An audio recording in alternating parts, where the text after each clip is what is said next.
Good afternoon and welcome, and thanks for joining us for today's media teleconference to provide an update on the agency's Boeing crew flight test and International Space Station operations. I'm Josh Finch with NASA's Office of Communications. Our briefing participants with opening remarks are Ken Bowersox, Associate Administrator, NASA's Space Operations Mission Directorate, Steve Stitch, Manager, NASA's Commercial Crew Program, Bill Spetch, Operations Integration Manager, NASA's International Space Station Program, Emily Nelson, Chief Flight Director at NASA's Johnson Space Center, and Mark Nappy, Vice President and Program Manager, Commercial Crew Program at Boeing. Although not providing opening remarks today, we are also joined by Joe Montalbano, the Deputy Associate Administrator for NASA's Space Operations Mission Directorate. We'll go around from opening comments from each of our speakers, and then we'll turn it over to the question and answer portion. We are asking today that we get to one question per outlet, and then we'll come back around as time permits within the hour that we have for today's media briefing. With that, we'll go for opening remarks to Ken Bowersox. Hey, thanks everyone for joining us today. I know you're all busy, and we appreciate the time that you're spending with us. There's a lot going on in low Earth orbit at the International Space Station and around our planet. We've got the Starliner up there. We've been trying to do some EVAs at ISS, and we also announced a provider for our U.S. deorbit vehicle. So we thought we'd talk a little bit about all those things today, but mainly focus on the Starliner. We have a beautiful platform up there in orbit, the International Space Station. We do great science.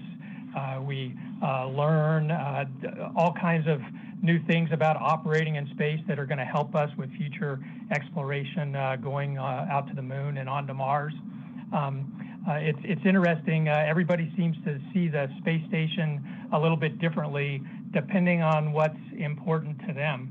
As a crew member, one of the things you see about the International Space Station is it's an outpost in a hazardous environment.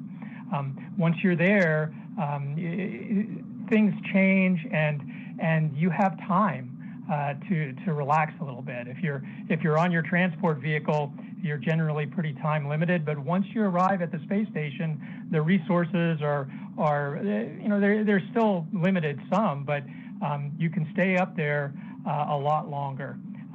We have the luxury of time.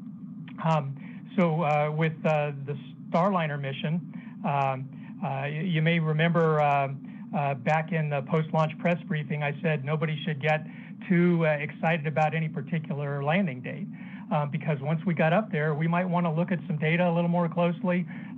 We might want to wait for weather, but we were going to make sure that the conditions were right to bring Starliner home.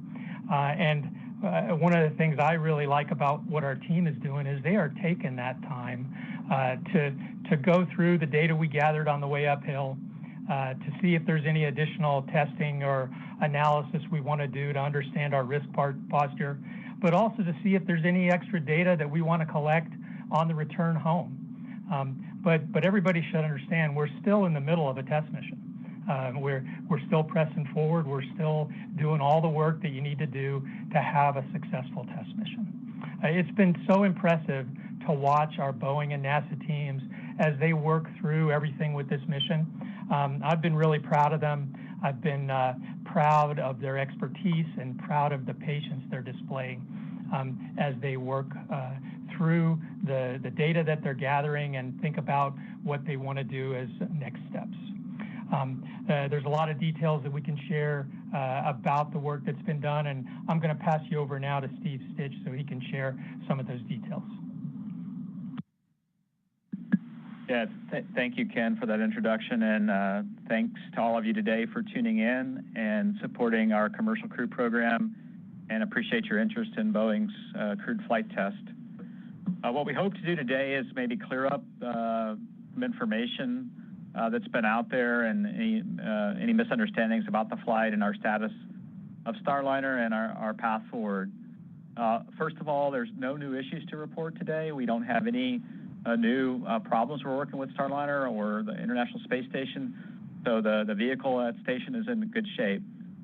I want to make it very clear that Butch and Sunny are not stranded in space. Our plan is to continue to return them on Starliner and return them home at the right time. We'll have a little bit more work to do to get there for the final return, but they're safe on space station. Their spacecraft is working well, and they're enjoying their time on the space station. I want to reiterate also that Starliner remains available in cases of an emergency or contingency on the space station where the crew would have to return very quickly back to Earth. And as an example of that, on Wednesday night, unfortunately, there was a satellite breakup in an orbit that was lower than the space station. And so the standard procedures at space station, if there's any risk to the space station as a result of that breakup, we have the respective crews go to their lifeboat vehicles, the Soyuz, Dragon, and Starliner. And in fact, we used Starliner for that safe haven capability. Butch and Sunny got in the spacecraft, powered the vehicle up, closed the hatch, and we're ready to execute, should they need to, an emergency undock and landing. So the vehicle remains safe, and Butch and Sunny used it, and it was great learning for us while we're docked at the space station to have this contingency come up. Obviously, we don't like these orbital debris situations, but it was great to exercise that. We've done that before with Dragon and our other vehicles. I also want to make it very clear it's a test flight, and we expected to learn about the vehicle, and that's really what we're about right now while the vehicle is docked at the International Space Station. We're about learning, and now we're embarking upon almost increment operations at the space station, and so we're not discouraged or deterring from learning while the vehicle is docked at the space station. We continue to work together with Boeing to improve our understanding of the two issues that we've been talking about, and I'll go into a little more detail on that before we step into the final return at the end of the mission. Remember, we don't get the service module back, so anything that we can learn on orbit is very important, not only to this mission, but future missions as well. I want to make it real clear that we're not in any rush to come home. As Ken said, the station is a nice, safe place to stop and take our time to work through the vehicle and make sure we're ready to come home. We talked about a 45-day limit pre-flight, limited by the crew module batteries on Starliner, and we're in the process of updating that limit. Essentially, the risk for the batteries is the same any given day on station, and so we've been looking at those batteries and their performance on orbit. They're getting recharged by the space station, and that risk hasn't really changed. So the risk for the next 45 days is essentially the same as the first 45 days, and so we'll go update that limit. I want to reiterate and remind folks that Starliner is really designed for a 210-day mission, and the systems are performing well. So with the extra time on orbit, we'll be watching the vehicle. We'll be watching the way the heaters work on the prop system. We'll be watching the way that the space station continues to power the vehicle, characterizing the thermal performance of the vehicle, and then obviously Bill Spetch will talk about all the activities that Butch and Sunny are supporting on the ISS. Now let's talk about the two areas that we've been focusing on. One is the helium leak. I just want to remind everyone we're not leaking any helium while we're docked to ISS. We have those manifolds closed, so we're not using any consumables in that area while we're docked. We did a leak check back on Saturday, June 15th, and the leak rates actually went down in all the manifolds, all the 5 that were leaking. So now what we're doing is we're taking our time to govern by the fault tree that we put together, to look through the system, to look at analyzed data, and to close out blocks on the fault tree. I know Mark will talk more about that. We're going to continue to verify the helium margins and double-check those before we undock. We'll review the management of the system. In fact, a few days ago at the Starliner mission management team, we talked about the crew's capability to respond to a leak. We wanted to double-check the software, double-check the items in the software to make sure that was correct for return. And then we're going to do more testing on the ground. We've done some testing already with this flange that we talked about pre-launch and the seal on those flanges. We've applied heat to those seals to simulate thruster firings. We've damaged some seals and done testing, and we're trying to make sure we understand exactly the root cause as best we can on the ground. We'll also do some testing at White Sands to understand exposure to hypergol vapors. We don't think that's happening, but we want to just double-check that item on the fault tree. And then finally on the ground, we're also disassembling several thruster flanges to see if there's any causes there related to improving our understanding of the leaks that we're seeing on orbit. So again, nothing has changed with the leak rates. We're in exactly the same posture we were. We have the margin we talked about before. We need about 7 hours of helium to get undock and get to the deorbit burn and the SM disposal, and we have 10 times that margin. On the thrusters, we're taking our time while docked to look at all the data from all the previous flights. On the Orbit Flight Test 1, we had some very aggressive thruster firings on that flight in the early phase of the flight where we had a lot of heat put into the thrusters, and we're working through that data.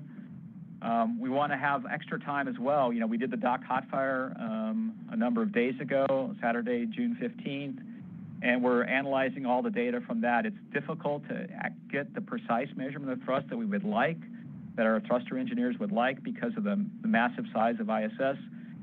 But the team's done a great job, and we know that the thrusters are performing somewhere between 80 and 100% of the thrust on each thruster.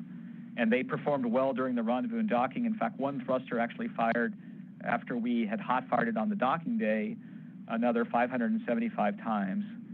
We worked to look at the imagery that we took at ISS with the robotic arm, and we didn't see anything off nominal there. Any of that imagery looking into the throat of the thruster, looking for erosion or anything that would be an area of concern. Given all the data we've looked at so far, we want to embark upon a test campaign at the White Sands test facility to replicate a thruster firing that we've seen during flight. So we've picked a thruster. We'll go put that thruster, a new thruster, through the same profile that we saw on the uphill phase from on-orbit insertion all the way to docking. We'll recreate that profile. Then we'll put a pretty aggressive profile in the thruster for the downhill phase, and then we'll give engineers a chance to go look at that thruster and take a look at it and make sure that there's nothing that's unusual about the thruster. And so that's the one new thing that we're talking about today that we haven't talked about before is a set of thruster testing at White Sands that starts. The thruster is already being put into the chamber. We should get into the first, what we would call acceptance testing, which is a normal kind of test, as early as Tuesday the 2nd, and then probably a couple weeks of testing with that thruster to understand its performance. And this will be the real opportunity to examine a thruster just like we've had in space on the ground, the detailed inspection. Once that testing is done, then we'll look at the plan for landing. We don't have a targeted date today.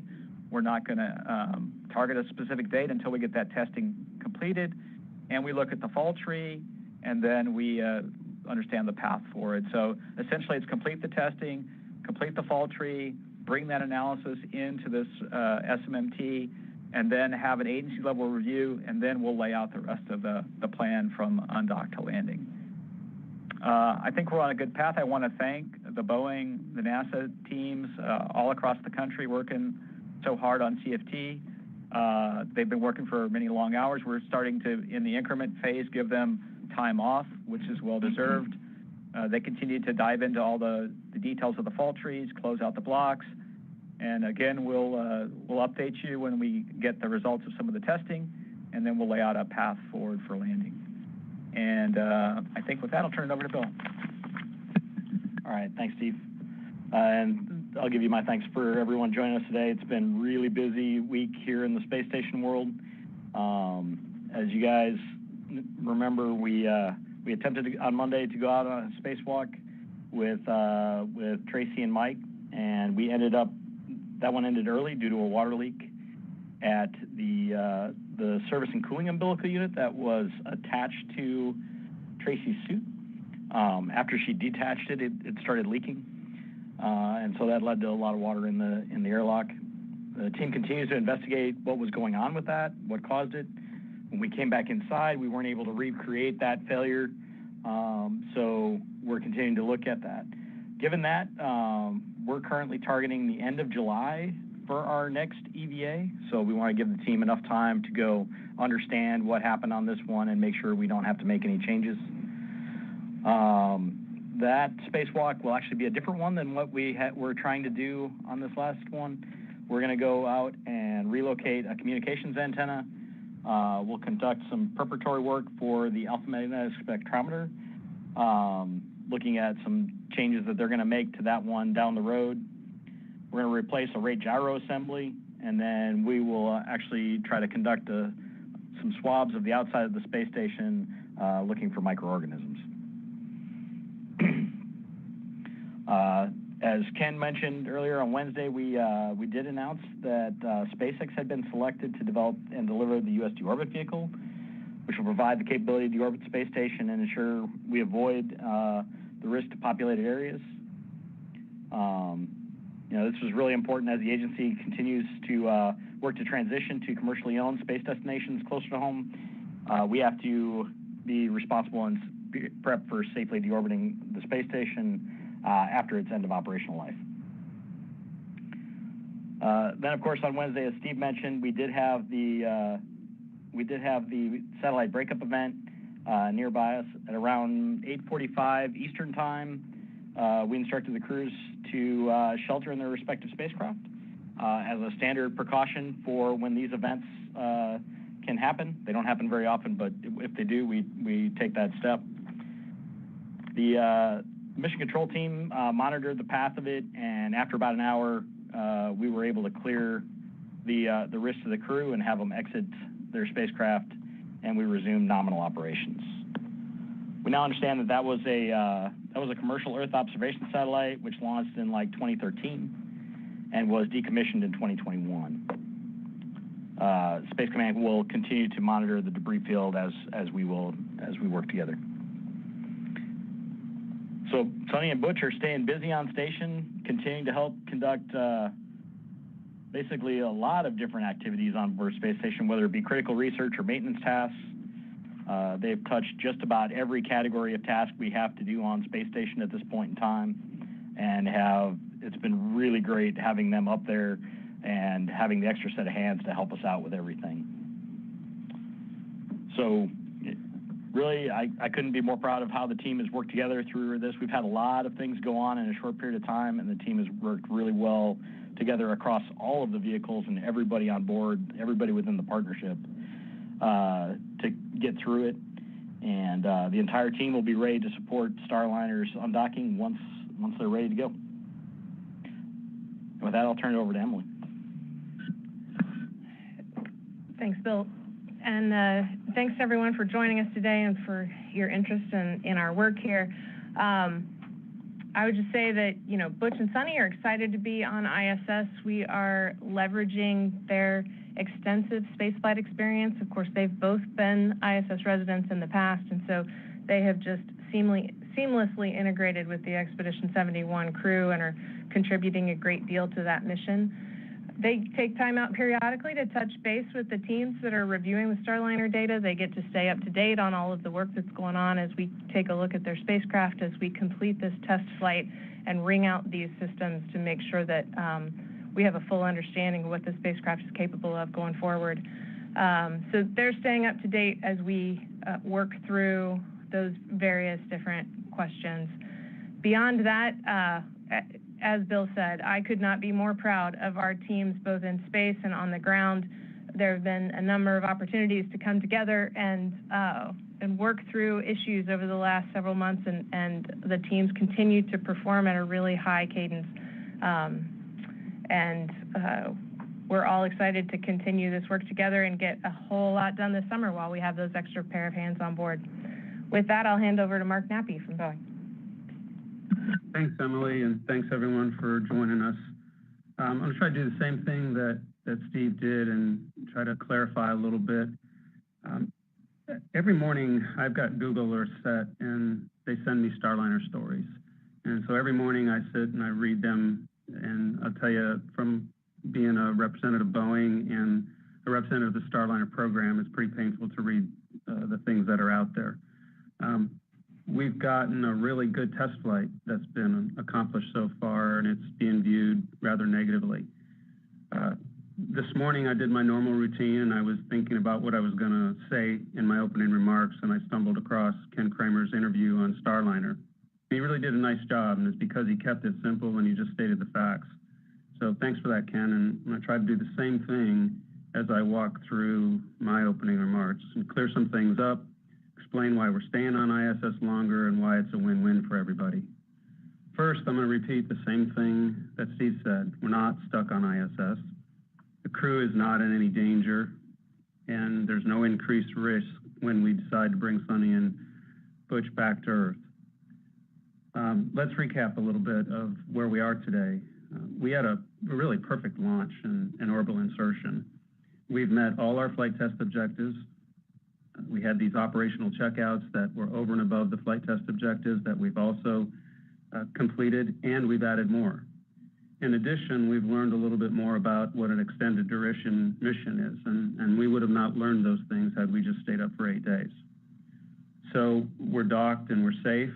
We have an approval to be a lifeboat in case of an emergency on ISS. That means we can return with the Starliner at any time, and that was proven this week as others have mentioned before me with the conjunction that was identified, and the crew used the Starliner as a safe haven, and if needed, could have returned to Earth. So now, why are we staying longer, and what are we doing? Well, we had 2 anomalies. Everybody knows about them, the thrusters being deselected during approach and docking, and we had the helium leaks. We understand these issues and for a safe return. What we don't understand these issues enough yet for is to fix them permanently. Again, I'll say that again. We don't understand these issues well enough to fix them permanently. And the only way that we can do that is take the time in this unique environment and go and get more data, run more tests. So the way we address issues like this is we build fault trees. Sometimes these fault trees have 80 to 100 boxes, and they're all possible causes of why we're seeing what we're seeing. Then we take that data that's available to us and we run tests and we try to eliminate every single one of those boxes to narrow down to the most probable cause or maybe the root cause. And then once we get down to those few, we can apply fixes to them and eliminate the problem. And that's exactly what we're doing right now. While we have this unique space environment, ISS has welcomed us to stay longer, and the crew's happy to be up there. Let's take the time to learn. Engineering loves data, and this is a really good technical opportunity. Some of the testing that we've done so far, we ran the hot fire test while we were docked, and now we're going to try to replicate what we saw during the docking with a ground test that Steve mentioned earlier. We want to see if we can gain more knowledge and see if it will tell us more about the causes. We want to determine if we should do anything more in flight. Maybe we should try to do more hot fire testing while we're docked. Maybe we want to do something when we do undock with additional hot fires. So running this test will give us more information so that we can make those decisions. This ground test is simply attempting to recreate the space environment and the thruster firing profiles. And we want to look at the results and then determine whether or not we want to do more testing. We may or may not be able to replicate everything exactly as it happened, but we do believe we're going to learn some things from this test with respect to the individual thrusters and help us in our root cause investigation. And that all leads to improving the system for the future. So we have an end-to-end plan. We have a number of actions that have been defined that we're going to go complete. After it's all complete, we'll meet, we'll make sure we did everything we needed to do to understand the system, then we'll come home safely. We're not sure when that's going to be yet because these tests are unpredictable and how long they take and how successful they'll be. So we'll run more tests while we're docked, or we may run more tests while we're docked. We may figure this out and need to do some things after we undock. But when we do figure this out, we're going to return safely, and we'll set a date for that when we figured all this out. Again, we're not stuck on ISS, crew's safe, and we're going to return home when it's time safely. If this isn't clear, please ask us more questions. We want to really leave here today with a good understanding. One last thing, we've had 4 opportunities to talk to the crew. I had one personal phone call with Butch, once with an all-team downlink session where Sonny and Butch talked to our Boeing, ULA, and NASA team. We had one FaceTime with Sonny where she gave us a tour of the ISS.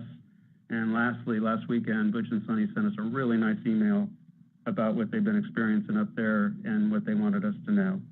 And the takeaways from that was they know this is a test flight, and they knew that we would learn, and this is all good, and it's all not unexpected. They're in great spirits, and they're enjoying their stay on ISS, and the Starliner spacecraft has been, in their words, pristine and precise. Thanks, and back to you, Josh. Thank you all for your opening remarks, and we'll now turn it over to the question and answer portion. As a reminder, you can press *1 to enter the queue. We are asking if you could ask one question at the start. We'll answer all those, and then if we have time, we'll come back around within the hour that we have. That way we get to as many questions as we can as time permits. And with that, we'll start with our questions, and we'll go to Gina Sinceri at ABC News.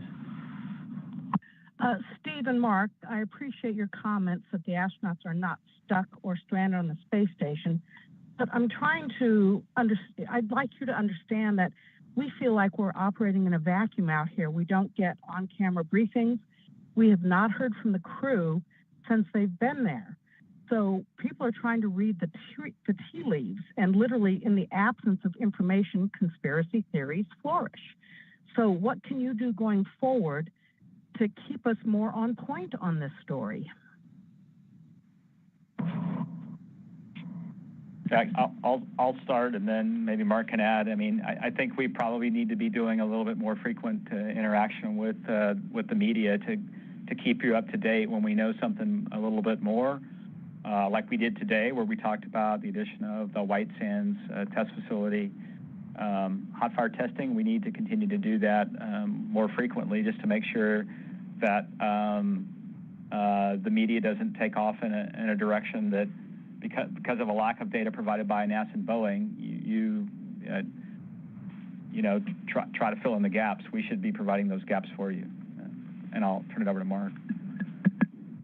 That's a very fair comment, and I think we need to take that and develop a better strategy on how we communicate.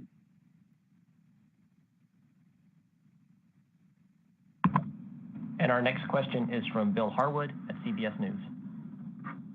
Yeah, thanks very much. You know, Steve, I mean, I understand they're not stranded. I get that completely. And you know, but given the uncertainty about the root causes of the helium leaks and the jet firing issues, how confident, how sure are you that the Starliner is safe to come home as is, given the uncertainties that are obviously still out there in terms of root causes? In other words, is it safe now, or is there any question about that? I think part of the problem here, as Gina was referring to, is you've said it's safe to come home in an emergency, but that's different from saying it's safe to come home when everything's normal, if that makes any sense. And I'll leave it at that. Thanks. Yeah, I would say, Bill, that when we say it's safe to come home in an emergency, we have confidence in the Starliner systems that the vehicle will go execute the SEP sequence with no problems, and get to the deorbit burn with no problems, and then execute a deorbit burn. And once the service module obviously has jettisoned, then it's the crew module, which doesn't have any significant issues or anomalies at all. I think what we really want to do is, since it's a new vehicle, new spacecraft, we want to take a little more time to understand the thruster performance. In particular, on the crewed flight test, these thrusters have had more pulses than we've had in the past. They have gone through an aggressive qualification program. 2 engines have had over 4,000 pulses put on them. The pulses were put on those engines in a different sequence, and so the heating may have been different. So we want to take a little extra time to understand the performance of the thrusters on the ground, to do this ground test that Mark talked about as well at White Sands, and then take a closer look at the thruster itself. I think we've moved in the CCP program into a little bit more test-oriented program as compared to Space Shuttle. Space Shuttle many times just sort of leveraged the emergency systems or the contingency systems on the vehicle, and at times came home. And here we want to take a little bit more time to understand the thrusters and come home. In addition, in Space Shuttle, you know, we had a limited life with the fuel cells, and we had to come home at a certain time. Here we have the benefit of being docked to the space station, which provides power, life support, and so forth. So we're going to take a little extra time, do this thruster testing, look at the thrusters with experts from the vendor, from Boeing, from NASA, and just to make sure that there's nothing out there. We don't see anything in any of the data so far. The thrusters are performing well, a little lower thrust than expected on a few of them. But when we fire them, like I talked about, we fired one thruster 575 times after we re-enabled on docking day, and we need about 200 pulses of some of these thrusters for the deorbit burn. So we're just taking a little extra time, as Ken said, to do extra engineering work and make sure that we haven't missed something. And our next question is from Jackie Waddles at CNN. Hi, folks. Thanks so much for taking my question. Question for Steve or for Mark, I guess. I guess I'm just hoping we can gain a better understanding, too, on why we don't have more of a sense of the return time. So, Steve, I know you said you're looking at bumping that maximum up to 90 days, if I understood you correctly. So does that indicate at this point that you guys are definitely looking to take a full 45 at least? Do we have any more information on, projected timeline for the end of this mission? And then just as like a related point, I'm just wondering, with this additional ground testing you're doing, if that might relate to any changes that you could make on the vehicle while it's in space. I guess I'm just looking to be able to give my audience a sense of what data we're still getting from the spacecraft in orbit. Thanks so much. Yeah, I'll address the timeline. Maybe Mark can take that second part of it. I mean, the timeline really is driven by how rapidly we can execute the testing at White Sands and then do the thruster inspections. I had the privilege of working at White Sands for part of my career. This test is a little different than what we've done in the past. It is going to be in the same thrust chamber that is used for acceptance hot firing these thrusters for flight. However, we're trying to replicate a pulse train from what we saw on orbit and getting that pulse train defined. We've already defined the thruster that we want to emulate during the test. We've starting to build the pulses and check those out. But it's a more complicated test than we've done in the past on thrusters because we want to replicate a certain pattern of when the thruster comes on, when it goes off, and that whole timing. And so that's taking a little bit more time to figure out how to program into the White Sands system. The White Sands team is very talented. I know they're going to figure out how to do it, and they already have. And so we're just looking at the timeline to execute that test and then review the data. And that's what's really the long pole, I would say, in determining a landing date. And I'll let Mark answer the second part of the question. I'd add to that, the test is currently under development. Just defining the requirements and exactly how we want to run the test. And so, there's some uncertainty of the content of the test when you're still under requirements development.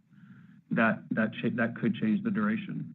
Once you run the test, especially these first-time tests, you're going to have to expect some surprises, which will change the duration. Those two added together, just have us guessing at when we are going to be done with the test. And there's review of the data afterwards. All those things together makes it impossible for us to say that it's going to come down at this time or we're going to have a decision at this time. Once we get further along, I think we'll be able to do that. But right now, don't want to box ourselves in with another date that's just a guess. On changing the vehicle, there's very little possibility that we're going to change the vehicle or even have the opportunity to change the vehicle and that this test would have us change the vehicle. So I would think that's just probably a very low probability or low opportunity to change or to fix anything. I should say change anything. And our next question is from Joey Roulette at Reuters. Hey, thanks. I just want to agree with what Gina said. I think if NASA engages a little bit more with reporters beyond its blog posts, I think that would go a long way. Question for Ken or maybe Bill or Joel. I have a Starliner question, but hopefully I can get back into you later. But for now, did Russia provide any explanation to any NASA office for its Soyuz P-1 breakup this week? Thanks. I've got no information on that topic, Joey. Thanks for asking. Anybody else that might have received information on that topic? No, we haven't received any information on that. And our next question is from Kenneth Chang at the New York Times. Thank you. This is for Steve and Mark. I just want to give you the opportunity to, I guess, look more emphatic about what you're saying. That not only is this what you should be doing with the Starliner testing, but it would be effectively irresponsible if you weren't doing this, and that the really bad days at NASA were when the mission managers didn't seek more data or ask the questions where they thought they knew the answer already. Thank you.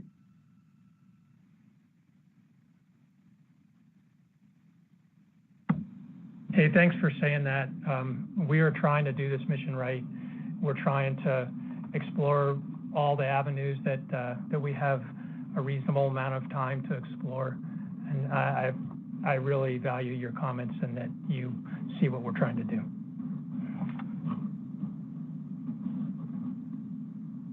And our next question is from Jeff Bloomfield at National Public Radio. Hi, guys. Thanks for doing this call. First of all, I mean, if you can't commit to a return date, you can't tell us not to use the word stuck. I mean, that's just ridiculous. But anyway, that aside, you know, the big picture here is certification, right? Dragon got certified about 6 months after its second test flight. Boeing's already had to have an additional test flight. I can't imagine you're going to do certification in 6 months. And, you know, Boeing's hemorrhaging money. Is this the end of the Starliner program? Can we call it quits? Yeah, I'll comment first and then let Mark comment. You know, we realized that it's going to take longer than we originally planned for certification.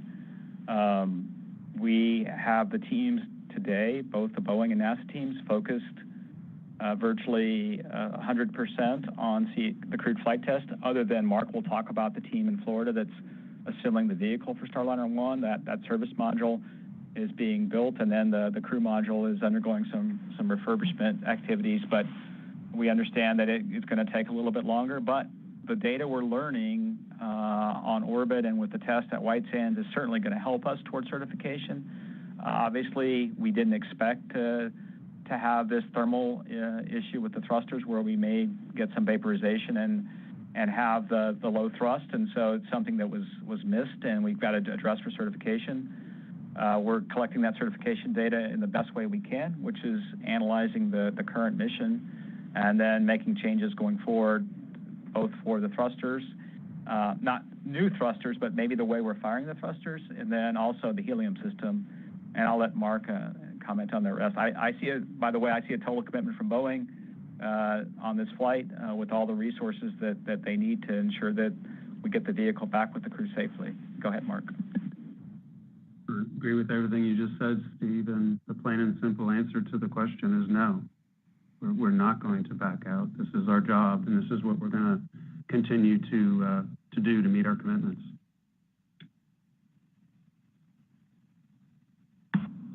And our next question is from Micah Maidenberg at the Wall Street Journal. Thanks a lot, Josh. Just real quick, I'd like to chime in to agree with what Joey and Gina said about communication. But so anyway, Steve and Mark, have the issues with the thrusters and leaks prompted you guys, the team, to analyze any other systems that are going to be used on the next leg of the trip back, besides the service module, of course? I mean, do you need to recheck the parachutes or anything else that we haven't been talking about, given how the leaks and thrusters, the challenges with them emerged? Thanks. I can start with that, Steve, and then you can jump in after if you'd like. The majority of the systems that we need for return are what we used to get to orbit and to get to docking. So, and they performed very well. So there's no reason to believe that they're going to operate any differently on the way back home. Obviously, the airbags and the parachute systems have not been used and won't be used until landing, but those systems have gone through pretty extensive testing as recent as last January, and with a lot of confidence that they're going to be working properly. So there's no need to go back and do anything differently. Yeah, just to add that agree with everything Mark said relative to the parachute system and the crew module. All the flight computers on the crew module are performing well. The integrated propulsion controllers, all the systems on the crew module. Parachutes, as Mark said, we've done an extensive amount of certification, went through in detail all the documentation provided by the supplier and Boeing. Don't see any issues with the parachute system. And then the thrusters on the service module are not related at all to the ones that will be used on the crew module for entry. It's a different thruster, a different pressurization system, uses nitrogen in a different way. So the systems are so dissimilar that we don't see any crossover. We just really need to make sure that the service module does its functions for the separation and the deorbit burn. And then, the most aggressive part of the flight for that service module was the docking phase. There's more pulses required in close to station in that final phase of the approach, and then stopping at 10 meters than there are for the deorbit burn. So the service module has had its workout, so to speak, on docking day, and we know that the requirements on it are less for the remainder of the flight.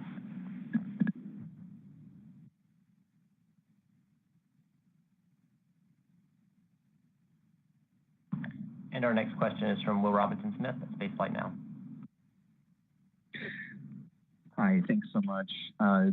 Also just wanted to echo Gina, Joey, and Micah's comments and to say that, as Ken Bowersox mentioned at the top of his comments, a lot of stuff going on with the station, including the deorbit tug contract that I'm sure we'd love to learn more about. So hopefully there will be another separate briefing on that in the near future. But regarding CFT, if the tests at White Sands don't yield as much information as you'd like to know to fully characterize the thrusters, I guess, how far out or how long do you anticipate a test campaign on those could last, and what are the knock-on effects directly for this mission and the future of the program, would you say? Thank you. I think right now we think the testing could take a couple of weeks. We're trying to replicate the in-flight conditions as best we can on the ground. We know we have some limitations already. We're going to take that data and then really compile it with all the other data that we have on the thrusters, not only from this flight, but as I spoke of on OFT-1, we had a number of thrusters that pulsed well over 1,000 times early in the flight. We'll look at that data plus the data from this flight and compile it all together. We could go another week or so in the testing at White Sands if we needed to. We have 2 thrusters there that we can test. So I think we just need to get through this first set of tests and see how it goes and what we're learning from those tests.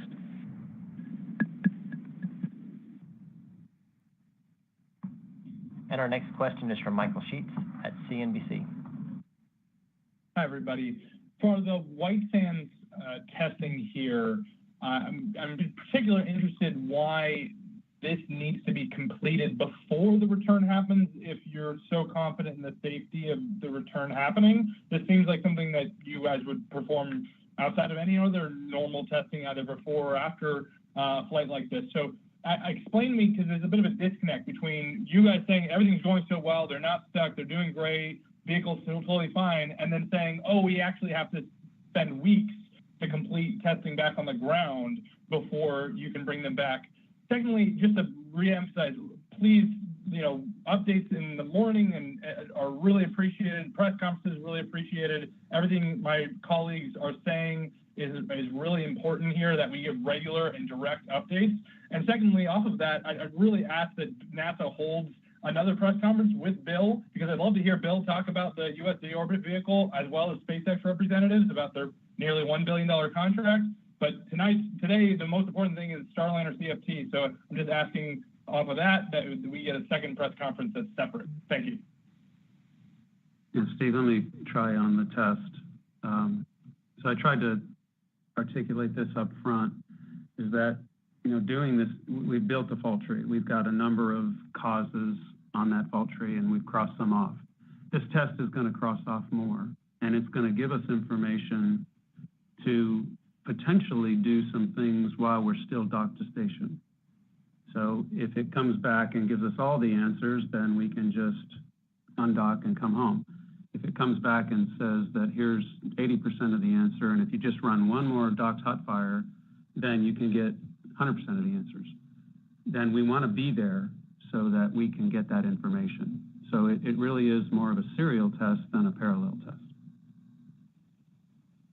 Yeah, and I would add that the one thing that we can do at White Sands that we can't do on orbit, we can run more hot fire tests and we can get data on the thrusters on orbit, but the White Sands testing gives us the opportunity to physically look at a thruster.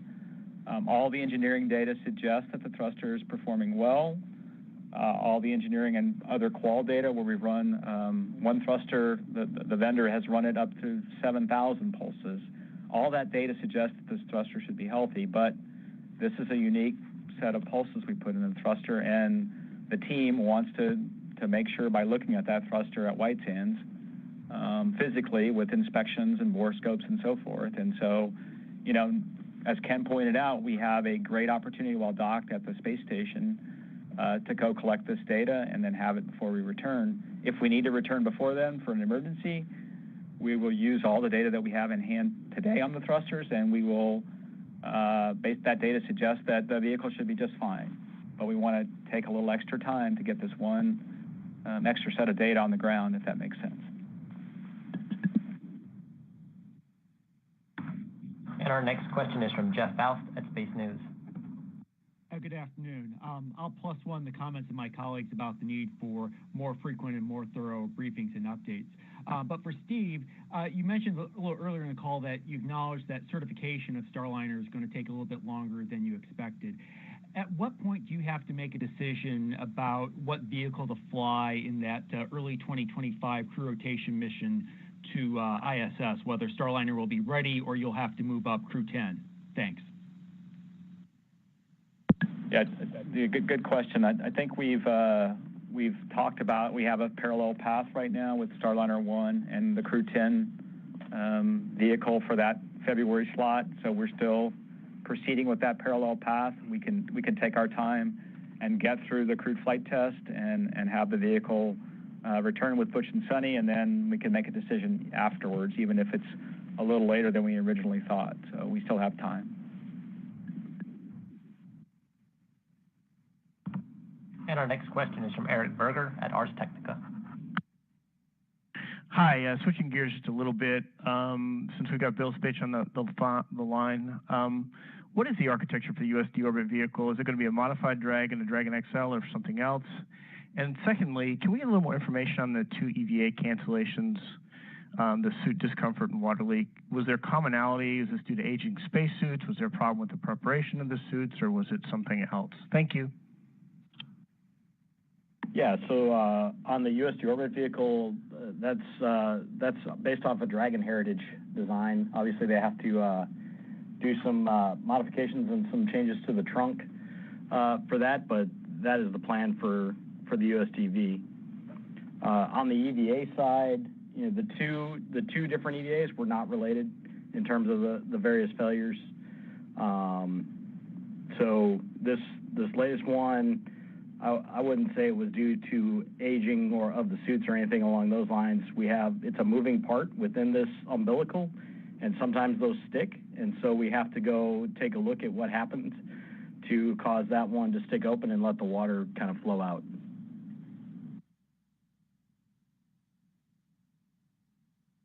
And our next question is from Irene Klotz at Aviation Week. Thanks. This is, I think, for Steve.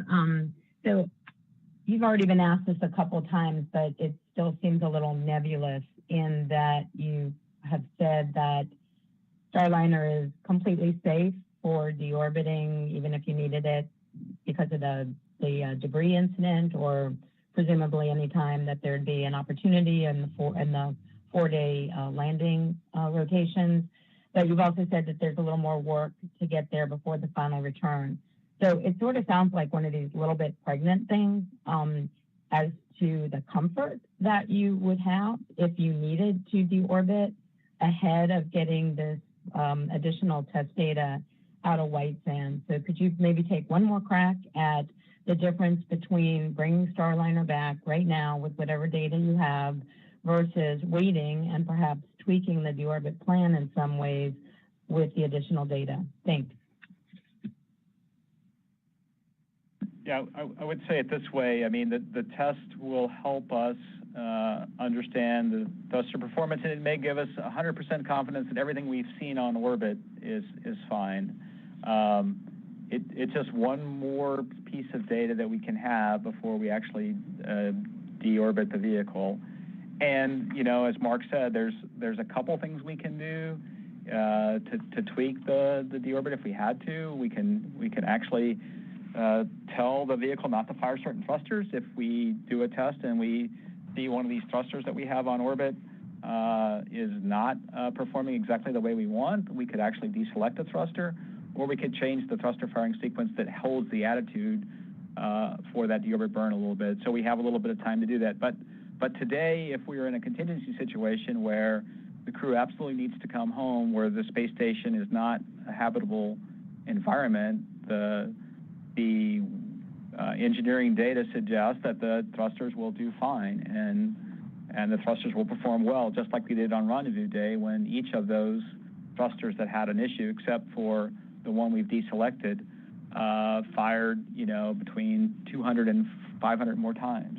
So hopefully that makes it clear, and see if Mark has anything to add. No, Steve, I think you explained it well. Thanks.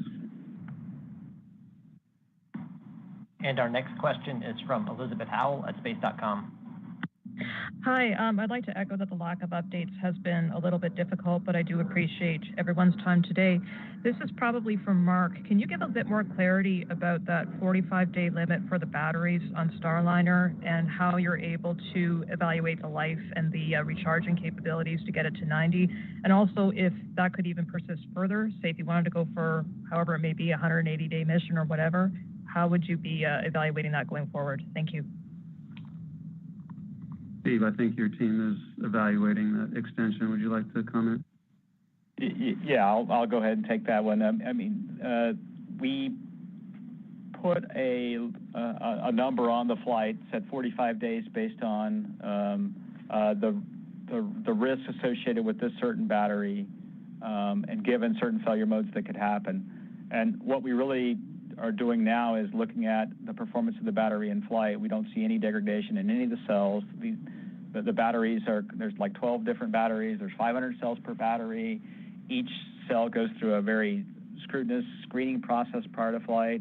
We let it sit for like a whole year to make sure that it doesn't have any defects in it.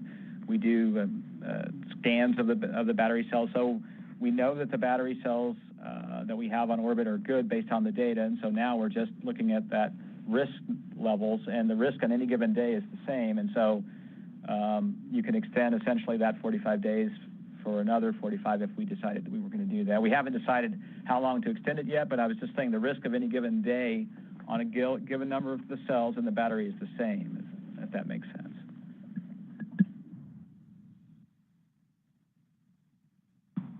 And our next question is from Chris Epperhart, Fox News.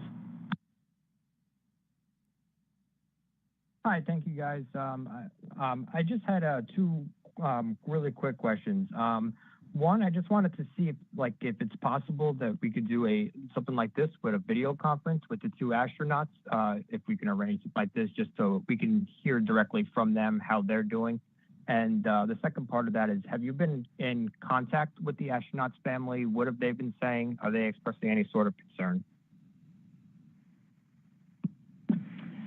Yeah, this is Emily. We, in terms of communication with the families, we keep them up to date.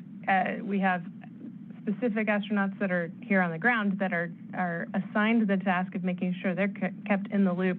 And then, of course, Sunny and Butch and all of our crew members on board are effectively able to make phone calls whenever they have some free time. So in addition to the regularly scheduled personal conferences that we set up with their families, they're also able to chat pretty much any day. I mean, and so the families are really kind of involved every day in the mission as we go along.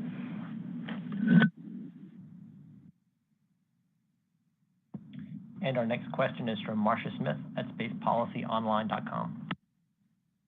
Thanks so much. And I would also like to echo what all my colleagues have said about how useful it would be to have more of these conferences.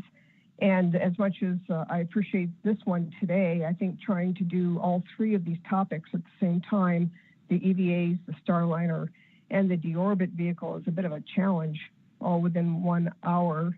So as others have suggested, I hope that you will do separate telecons or even press conferences, in-person press conferences on at least the deorbit vehicle and even the EVAs. That would be very helpful. But for just now, I have been trying to find out about the second EVA scrub and about Dyson's spacesuit. Is it correct to call it a spacesuit failure, or is it a failure of one of the ISS systems? Exactly what is it that failed? And Bill, I think you said that you were unable to replicate it. Could you talk a bit about how you went about trying to replicate it and just explain that more? Thanks. Yeah, sure. The part that we had the leak on is an umbilical that connects to the spacesuit. So you can imagine I have a set of cables and hoses that all are bound together that hook up to the spacesuit to provide services to it. And one of those lines is water that goes to the spacesuit for cooling. And so that has, because obviously when I connected and disconnected it, it has these poppets that are supposed to close whenever it's not connected so that the water doesn't drain out. The water that we saw draining out was on the umbilical side, not on the spacesuit side, but it sprays water all over the place, as you can imagine, as it came out. And so we have to look at both sides of the interface after that fact to make sure that we were good with what happened. And if I can add, yeah. This is Emily again. It's not at all unusual for us to see this type of failure in fluid connections. Our standard training for pretty much any fluid connection for the astronauts on board is that they should not be surprised if the poppet, the thing that moves back and forth to either allow water to flow or to prevent water from flowing, gets stuck. In terms of causing it to get stuck, that's just not something that's easy to do. And since this is the first time we'd ever seen that happen, you try to go and actuate it again and you can't get it to fail again.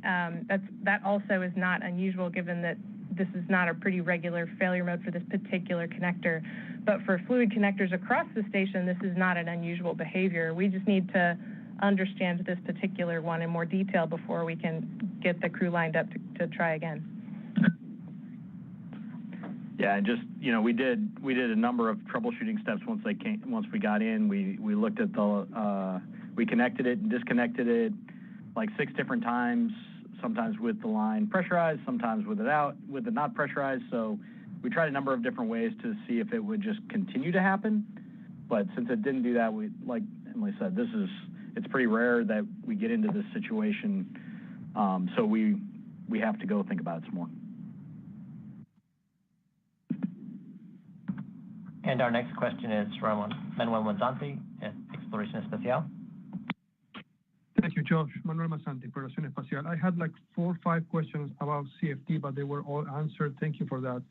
And I have one regarding ISS deorbiting, and I agree that we should have another call. But what would be the process of using this SpaceX vehicle? And I'm sorry if you mentioned this in another call or previous call. The idea is to use this vehicle for deorbiting the space stations all at once, or are you undocking by sections or by modules? How will be the process? Thank you. Sure. We will do the ISS all at once. It would dock to the deorbit vehicle will dock to the space station. We'll gradually lower the altitude of the space station until we're ready to perform the deorbit burn, and then this vehicle would execute that deorbit burn to bring the whole thing in all at once. Our next question is from Anthony Leon at Spectrum News. Hello, thank you for taking the time to answer questions. This is for Steve and/or Mark. If there's a benefit in keeping the Starliner docked to the ISS and collecting all this data, would NASA and Boeing consider returning Butch and Sonny on a different space capsule to allow the Starliner team to work and learn more about these issues while Calypso was docked to the station? Yeah, I'll start and then Mark can add. Right now we're focused on returning Butch and Sonny on Starliner. Obviously, we have luxury of having multiple vehicles, and we've worked contingency plans for lots of different cases. But right now we're really focused on returning Butch and Sonny on Starliner. I see no reason to do anything differently as well. And I think we just need to reiterate, the vehicle's safe for return. And like the gentleman said earlier, it would be irresponsible for us if we have time and we want to do more, not to do it.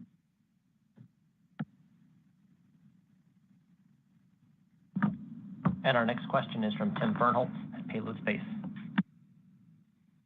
Hi there. I just want to join my colleagues in saying more information is better. I think we all understand what happens when NASA makes an announcement after 5 p.m. on a Friday without a press conference.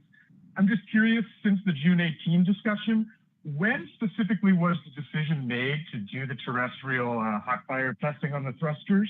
And what were the circumstances that led to that? Was there specific data that led the engineers to conclude that testing was necessary? And also, what is the progress of the agency level review, and will that require Administrator Nelson's sign-off? Thank you. Yeah, I would say on the hot fire testing, we started preparing the test stand a number of weeks ago, just in case we might need something. Probably, I'd have to go back and check my records, but so after probably the week of June 10th, we started talking about, hey, we should go reactivate the test stand at White Sands. We needed it anyway for hot firing thrusters for Starliner 2, so we did that. And then just as time progressed, as we started understanding what our capability would be at White Sands, could we really replicate the thruster profile that we saw on the uphill leg and what's required on the downhill leg for the deorbit burn? Once we started to understand that capability, the engineering teams convinced the management teams that both on the Boeing and NASA side that it was wise to go do a test. We looked at the station timeline and what was going on station. Could we keep the vehicle docked for a longer period of time? There was really no constraints there. And so, more data is always better. It's always responsible to collect all the data you can in a situation like this. And so we made the decision. And I'll see if Mark has anything to add. I think I understood the question a little differently. I think the question was, when did we decide to do the docked hot fire test? And that decision process was, we looked at wanting to do another hot fire. We talked about doing it after we undock, and of course we did them prior to docking, and we got a couple of them back. After we had discussed it on the Boeing side, we really weren't aware so much work had been done on station to be able to do docked hot fire testing. So once we learned that all that work had been done and we could do it on the vehicle, we said, well, yeah, let's go for that, and let's fire these thrusters and make sure that they're working properly. Our next question is from Megan Bartels at Scientific American. Thanks so much. Can you hear me okay? Yes. Excellent. I just want to echo everyone else on their comments about speaking more with media, both in terms of Starliner and the deorbit vehicle. And my question is actually on the deorbit vehicle and for Bill. Could you talk a little bit about what set SpaceX's proposal above the competitors and when NASA and SpaceX will provide additional details about the design of the deorbit vehicle? Thanks. So obviously we can't talk about selection criteria. You can look at the source selection statement when that comes out to gain insight into that. I don't know exactly when we'll be able to talk about more of the design details associated with it. They have to go through a design process, obviously, and we'll be working through a process with them as part of the execution of the design and build. And we'll keep you updated. Our next question is from Clayton Sandel at Scripps News. Hey, thanks for doing this. Anytime we have broadcast or posted a story on Starliner, one of the most common comments we see from our audience is, why did NASA and Boeing launch a spacecraft they knew had problems? And now you have mentioned this narrative that has dominated the last week about astronauts being stranded. It's bringing more attention to Boeing's public image. And I guess this is a big picture question for Ken, Steve, or Mark, and that is, in hindsight, how much are you second-guessing or regretting the decision to fly this spacecraft, perhaps prematurely, given the problems that it was having?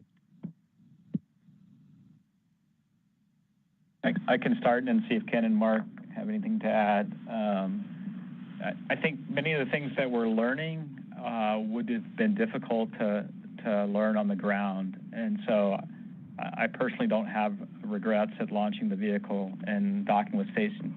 The helium leaks, when we looked at the system on the ground, we only had one flange leak, and our experience on the previous flight was that we only had two really small leaks that we thought maybe were caused by something else.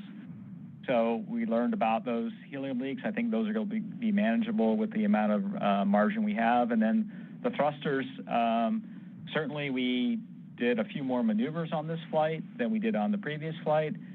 We thought we had made some software correction changes to eliminate the fail-offs that we had on OFT2 while we were sitting at 10 meters. We clearly missed something. We clearly have an integrated effect between how we're executing the rendezvous profile and how we're using the thrusters. And so I think we learned something there. We'll work through these two items and have the right level reviews, including an agency level review when it's time. And then we'll bring the vehicle back. So I personally do not have regrets, and I'll see if Mark and Ken have anything to add. Yeah, I will say the same thing. We're running a test, and no regrets on the decision to launch and get into the test flight. The job I had before this was to lead the green run of the core stage at Stennis. And of course, we were using the flight vehicle to do that. And there was a lot of nervousness going into that test because it was, quote, the golden egg. It was the flight vehicle. And, we had lots of discussions, are we ready? And we all realized that at some point, you have to run the test. You're running the test to learn things. And you have redundancies in your system in case you were wrong on some things. You have very well trained people to deal with things if you were wrong, and you have tighter tolerances usually with these test vehicles, so that if you get outside the tolerances, there's less of consequences. So I think we did the right thing, and I think we're learning, and we're going to improve the system for the future. Yeah, and this is Ken. I don't find regret a very productive emotional thing to go through. I think instead I ask myself questions like, did we follow the right process? Did we include all the members of the team? Is our approach healthy? And when I look back, I think we did go through all the things that were appropriate prior to the mission, and we were open to anybody that might have had a different opinion that thought we should be doing something differently. I also was really impressed during the pre-flight reviews. People asked the question, well, what if what we're seeing now gets worse? Is there a way for us to counteract that? And they came up with procedures to counteract the situation if it were to get worse. So I think all of that was very healthy. And then when it comes to the question of safe, unsafe, somebody who some of you may not know, a guy named Mike Serber, has a sign on his wall. He's the safety officer for the International Space Station. And he said, space flight is neither safe or unsafe, but it is incredibly unforgiving. And because of that, you need to be very serious about every decision you make and gather the data when you have time to gather the data and do all the analysis that you can. And that's what we're doing in this case. The real question is, are we willing to put our crew on the spacecraft to bring them home? When it is a contingency situation, we're ready to put the crew on the spacecraft and bring them home as a lifeboat. For the nominal entry, we want to look at the data more before we make the final call to put the crew aboard the vehicle. And it's a serious enough call that we'll bring the senior management team together and, again, go through that process that I talked about just a minute or so ago. And we have time for one final question, and that's from Ryan Caton at nasaspaceflight.com. Hi, thanks very much. I'll just also echo the comments earlier that more information is always better for us doing our jobs as well as you guys doing your jobs. My question, I think, is probably better suited for Steve and or Mark. If your ground testing at White Sands with the thrusters show results which you don't want to see, what are your options for bringing the crew home? Does Starliner's deorbit now require a positive result from the testing at White Sands? Thank you. I'll start and see what Mark has to add. I mean, I think we want to learn at White Sands when we put a thruster through the profile. Can we, at the end of that testing, can we look at the thruster? Right now, the data on orbit suggests in 4 thrusters that have had different experiences of how many pulses they had, when they had the pulses, and what temperatures they were exposed to. They all appear to be healthy. They all appear to have been able to sustain quite a number of more pulses, including one that had 575 more pulses after it was recovered. We want to really look at the thrusters at White Sands afterwards and inspect them just to see if there's any untoward effects. I don't think we expect that. Obviously, if we had some result that was unexpected, we would stop and talk about it, right? That's part of the way we do business. Do we need to test another thruster? Was that a problem with the thruster itself or the test setup?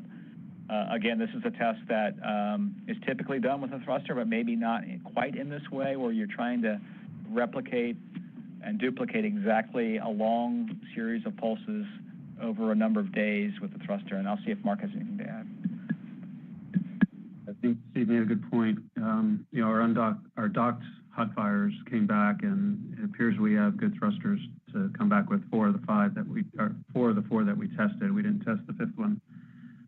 The team has looked at this test, and they're very confident we're going to learn some things from this test. There's a range of how much we're going to learn, and based on how much we learn will again dictate what we do additionally. In the event that we learn something on the negative side, then we're going to stop and talk about it. And I wouldn't even try to guess what that might be. We feel we have pretty good hardware right now, and this test is to help support that theory as well as give us more information for root cause. And I'll now turn it over to Ken Bowersox for some closing comments. So I just want to thank you all again for listening in today and asking your questions.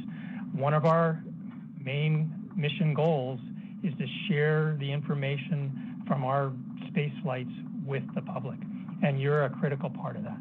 So we heard your comments about how we share information, and we'll take them into account. We'll see what makes sense. There have been times when we had a press conference every day during missions, right? And maybe that's something that we need to go back to when we've got vehicles up on orbit, especially during test flights. We'll take a look and see what makes sense. But I also want to impress on you that the team is just incredibly busy. It takes a lot of time to prepare for these conferences, and so we want to give them the time to do their work so that we have the best chance of getting the data we need on this test mission. But we'll see what we can do. There's probably something we can do to step things up, and I especially appreciated the comments on timing for even our blog posts, what time of day it helps you for them to come out. So don't hesitate to keep sharing that with our OCOM team, and thanks again for joining us today. And this is Josh. I know we didn't get to everyone's question that was dialed in today, you can reach out to me online, and we'll be able to answer those questions for you. We'll also look to provide more on our next update publicly. And with that, that's going to wrap things up for us today. Have a great afternoon.